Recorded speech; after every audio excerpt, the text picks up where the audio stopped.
Hello, everybody. Welcome to Ship Nuggets. This is Omo Imokwede. Thank you for joining us today. This has been a great, and exciting time for us. Just starting this channel, and it's been really great. For those who don't know what this channel is all about, again, go back to our introductory channel, introductory video, and it will kind of explain what Ship Nuggets is all about. Yeah, by the way, we're not about entering ships and eating chicken nuggets. No, we're about getting into a space where we learn about leadership, followership, relationships, mentorship, stewardship, entrepreneurship, and worship. Wow, that's a mouthful, but the reality is that we have to engage in all these things to be successful in life. You look at any successful person today, you'll find out that they've hopped into one of these ships, and they hop into these ships consistently. And so we're just talking about these different phenomena that we can get into to help us, be better individuals in life. And I've been talking about worship, and worship is just that container, that ship you get into, or is the ability to ship what of value to God. When you engage in worship, you are basically saying that you believe that life is much more than what you physically see. You're saying that you accept the fact that you are not just alone in this world, and that there is someone higher than you. There's a higher power. There's a higher force that is guiding you and guiding things. And so with that acknowledgement, worship is giving God the value, giving God the respect, giving God that shout out that he needs, that he deserves. And like I said before, we're created for worship, and that's why everybody's constantly looking for something. We're constantly searching for someone. We're searching for that person that can fill that hole in our hearts, that can fill that longing. No matter how successful people are financially, no matter how successful they are in terms of their career, there's this hole that only God can fill. And many times I find that people who are successful in life, once they've not answered this question of who they give their worth to spiritually, they usually have issues. There's an emptiness, and don't take my word for it, just, kind of just ask around. And granted, you may not have all the answers, but I think when you search and, from a genuine heart, when you look out, God comes out and becomes real to you. So I just wanted to continue today on worship and just talk about the power of worship. There's a lot of power when we give God value, when we give God praise, when we honor him. When we say, you know what, I realize that I'm in this with God and God is leading me, whether it's for your family, whether it's for your career, there's power in it. The power comes from God himself. God is so powerful. He's so gracious. He's so mighty.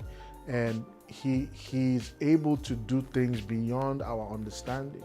And when we engage in worship, he turns things around.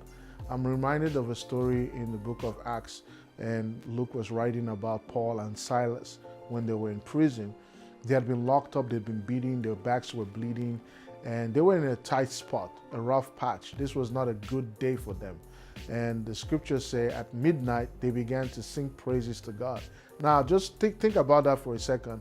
These guys were having the roughest day of their lives. They were in prison, and they were not supposed to be happy, but they jumped on the ship of worship. They jumped into worship. And you see, worship is also a way to fight, like warship. You want to get into a war that you would win, just engage in worship. Just thank God for the situation. The scriptures say they began to praise and sing, pray and sing praises to God, that there was an earthquake. Obviously, the earthquake occurred within the prison itself, but the chains fell off. That's so powerful that when they engaged in worship, their chains fell off. And many times we're trying to bribe the guards, the prison guards, to let us go instead of just engaging in worship. You see, sometimes you're seeking help from the wrong person. You cannot solve spiritual problems with a logical brain alone. You need influence from the spiritual. You need God's help, and that's why when you do engage in worship, it gives this power that's released to free you from the chains that you're holding. How do you engage in worship? Very simple. Just acknowledge that God is real, and acknowledge that He is bigger than your situation. Just acknowledge that He is worthy of the respect and worthy of the attention that you're giving to Him, and just declare it with your mouth. In the old days, when you go visit a king, or when you go into the presence of the king, there was a protocol that needed to be observed. You would go in ahead of you, proclaiming the names of the king or queen, for that matter, hailing the king. All hail the king, all hail the queen. We no longer live in a monolithic in a monarchy anymore. So these traditions are lost, so to speak. But there was a protocol that you had when you go into the presence of a king. There's still protocol that you observe when you go, like, for example, the presence of Queen Elizabeth, or one of the royal family members in Europe, or even in Africa. There's still protocol that needs to be observed, and one of that thing is saying, proclaiming the names of the king, giving them honor and giving them praise. That's what you do.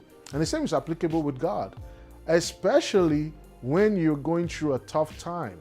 And when you do that, it releases the grace of the King over you. Now, we here in America don't know nothing about that, because we are far removed from that. But the reality is that we come from a spiritual monarchy, and that's God. And when you engage in worship, there's power that is released to address the situation that you are going through. I've found in my personal life, especially when I'm about to go through a deadline, have a deadline to meet, or there's a tough situation in church or at work, or there's a family situation that I have no answer for. What I do is I do like Paul and Silas. I put everything else on pause. I lift my hand up and I just begin to sing to the praise of my Lord. And before long, the wisdom comes. Before long, the peace comes. Before long, I feel this sense of liberation and freedom to tackle the challenges. And that's the power in worship. Many times people don't want to climb the boat of worship, especially when they see the turbulent waters. And I'm saying, don't be intimidated by the turbulent waters. Don't let the turbulent waters prevent you from climbing into the boat of worship.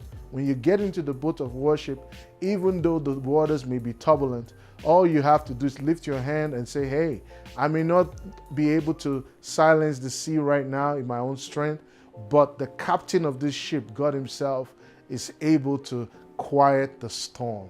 That's the power of worship. When you begin to praise God, you begin to give Him value, you begin to share your love for Him, things begin to turn around. I'm often very amazed, like in church or religious setting, how people can be so kind of cool, calm, and collected when they worship. Because I think it's something that you do that really involves every part of you. It shows that you really, really acknowledge this God. And again, there may be people who are watching that have no idea about what I'm talking about. And that's fine too. But I'm just saying, just try to just say, okay, right now, I don't know how to deal with this situation. Perhaps you're watching me now and you're going through a tough time. You're like Paul and Silas in a prison-like situation. Perhaps you feel trapped in your marriage, or perhaps you feel trapped in your job. And all I'm simply saying is you can just look to God and give Him praise and just worship and say, God, it's all in your hands, and see what happens. Don't take my word for it. Test Him and see. So that's basically my encouragement for you. There's power in worship. Engage in it. Don't run away from it. seek ways to get involved in it. And again, I like your to get your comments on this video. Like and then subscribe. Let me know what you think about the power of worship. Has it helped? Has it worked in your life? Has it helped you in your work situation? There's this study of, spirituality in the workplace. And I know that many times when I engage in worship on my way to work, I'm a lot calmer, I'm a lot saner, it helps me a lot. So just comment, I want to know, get your thoughts on it. And I look forward to hooking up with you guys again later. Again, subscribe, like, comment, all the usual YouTube stuff. I will see you next time. Take charge.